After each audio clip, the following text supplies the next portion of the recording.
U.S. territory of Puerto Rico is bankrupt. It's the largest bankruptcy reported by any municipality in American history.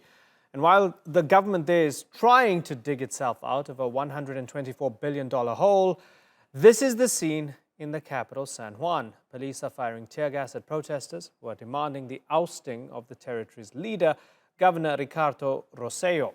He's embroiled in a massive corruption scandal. It centers around his participation in a Telegram group that includes obscene, sexist, and homophobic remarks about women, political opponents, and journalists. Well, joining me now in San Juan is John Mudd, an attorney specializing in bankruptcy and constitutional law. He's also among those targeted in Governor Rosselló's private group chat. Also in San Juan is Jorge Rodriguez, who's the CEO of an international engineering firm based in Puerto Rico. And Reverend Roberto Luis Lugo is the Director for Intervention and Program Development at the Community Umbrella Agency in Philadelphia. Good to have you all on the program. Jorge, let's start with you. Do you think that this is something that Governor Rosselló cannot survive? Yeah, I don't think he will survive this one. First of all, there is a very strong rumors, and it has actually been informed by the FBI director based in Puerto Rico that there will be more arrests regarding the corruption, and they will be soon. So if that happens, then that's the last straw. But after yesterday's march, over 100,000 people, probably the largest march ever in Puerto Rico, I don't think he will ever be able to recover from that. Okay, so we're hearing there will be more arrests. So Julia Kelleher was the former education secretary. She was arrested and accused of steering millions in improper contracts to politically connected contractors worth about $16 million. John Mudd, has the Telegram group been the straw that broke the camel's back? There were all these issues and suddenly the people became galvanized after just seeing, I guess, power, especially the governor and his inner circle, just being flippant and indifferent and elitist and mean. I think that's a good way of summarizing it. It is like a series of acts. First, we had the corruption arrests of Julia Kelleher, who was very intimate with the governor in terms of her desire of her actions. And then you had the chat in which everybody was insulted, including myself, words that normally you don't say in polite company.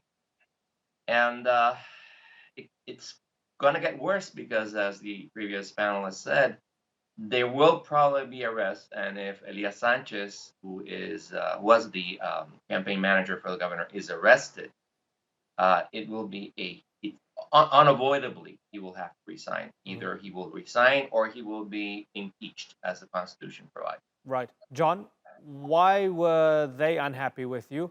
What did you do to upset them? Well, actually, it's funny because I've known them. I was in radio show panels with the governor and some of these people, and I was very supportive of the campaign. But as his actions became so bad and such bad government, I started criticizing, and they didn't like it. Right. Roberto Luis Lugo, has the public adequately and accurately responded to the texts or the leaked Telegram chats, or maybe have they overreacted a bit? Well, I believe that those chats and texts just show behavior that tell you that the people who behind all that are not able to govern, they're not able to understand how government works, and they just trying to manipulate, trying to make people believe what they are not. And people are tired of that kind of behavior from our politicians. And that's apparently that chat went too high that people can deal with that anymore. And that's why they're responding the way they're responding. People are tired of being taken as a stupid people when they are not. And those who are protesting there are the same people from their own party that are tired of the same bad politics, bad behavior, and using the service of the government to make them rich and have their own privileges. While our people are dying, our people are with at work, our people are leaving the island, while them are enriching their lives with the money of their own people. Jorge, And right, shows, certainly, certainly. Let me yeah. go to Jorge for a second. Jorge, if this is a peek inside the world of the leadership and what they think of the people, then it suggests that this is not an easy fix. Okay, so what if he resigns? If the entire political class thinks of the people like this and has such a low opinion of the people, maybe his replacement won't be any better. Well, just a very good point. We have to understand that there is rule of law as part of governing a society, and we need to respect that, right? So, what should have happened long time ago was for the House of Representatives to start a process that constitutionally enabled them to resign the governor, right? To get him out. Certainly, there is always the criminal element or the illegal behavior, and there is the moral compass as a leader, the values and principles that you should use as your moral compass. The beauty of this protest, which I find I participated, by the way, the protest during the day was beautiful, was all sorts of people in there, and it was 100,000 people without a doubt or more. The beauty is that it's against values and principles as your moral compass. Now, we have not had the House of Representatives start anything. They're just basically saying, since they're from the same party, to the governor that they're giving him some room. I believe that those are the things that drive the people to be stringent, said that the rule of law that provides the society with a tool to actually remove someone with this behavior is not being employed. So to me, through that process is where us as people are represented, and those people that have been elected democratically should be the ones selecting who is going to replace him. The moment he says, I'm not going down, then this is a dictatorship. And that's a very delicate dance there because he's really acting as a dictatorship, and the tools we have within the Constitution are not being employed. So this is like a time bomb in a way. In many ways, very similar to what we saw in Hong Kong recently with such a small population, seeing so many people out onto the streets. Clearly, it shows, John Mudd, that a lot of people are upset. A lot of people agree that something needs to change. Have we seen any evidence of contrition, any evidence of, okay, I'm going to listen to you and try and sort myself out? Not at all. This is not a dictatorship. The governor was elected democratically. The process is being ongoing. What will happen is once there are further arrests, then the political group in the House will have to impeach him, or actually make the accusation, which is what impeachment means. You have to remember that different from the U.S. Constitution, Puerto Rico Constitution requires 2/3 of legislatures in the House to make the impeachment. And that's not as simple as it seems, because also the Constitution requires that there be accusations of a crime, a felony, or a misdemeanor, which implies deprivation. And I think in the chat we can see them, but they're not that clear cut. And then you go to the Senate and you have to impeach him by 3/4 of, not impeachment, remove him with 3/4 of the senators. Again, that's not as simple as it seems. Will he get impeached, Roberto? I don't think so. But the House or the Senate, they don't have the votes to do that at this moment.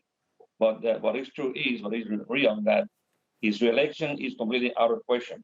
He will not be reelected, and if he doesn't resign, will be a big damage for the political party. People are taking that into account, and in few months ahead, you will see the reaction of how people vote in Puerto Rico. And that's a clear message not only for the Republican Party in Puerto Rico, or the PNP party in Puerto Rico, but also the PPD party also may have the same, to keep aware of the same situation. People are tired of electing the same people, and they do the same things, and worse and worse and worse. Jorge, at the very least, Yes. would you be satisfied with the fact that he won't be re-elected? This is the point. The point is that the ends never justifies the means. Um, you cannot justify the circumstances or what you've done because of what may happen. Doing the right thing, it has to be your north. And if you're a leader, even more. So obviously he will never even get reelected again. But this goes beyond that. This goes about the fact that you have a leader of a society that has made homophobic, sexist, vulgar, the lowest of the behavior of a human being, forget a governor, has been showcased by the person governing a society. That is just despicable. This is something that will, if this is, it just goes beyond anything we can even talk about. You cannot really even mention what they said on the chat. They even made fun of the death of the dead people on the Hurricane Maria. So the governor, fun. This is real. This is there. So to me, it's about him stepping down gracefully and letting a society move forward. And if not, immediately to have the arm through government and rule of law for society to have him be impeached. Yeah. So, John Mudd, looking into some of the things that were said, as was mentioned by Jorge, the chief financial officers making jokes about the dead bodies that piled up after Hurricane Maria, homophobic jokes directed at Ricky Martin and others, so much so that people started to call this Telegram leak Ricky Leaks. Ricky Martin's joined the protests, Lin-Manuel Miranda and others. How important has it been, John, that so many high-profile figures joined the protests and amplified this protest? I think that them being there makes more people go to the protest, and that's good.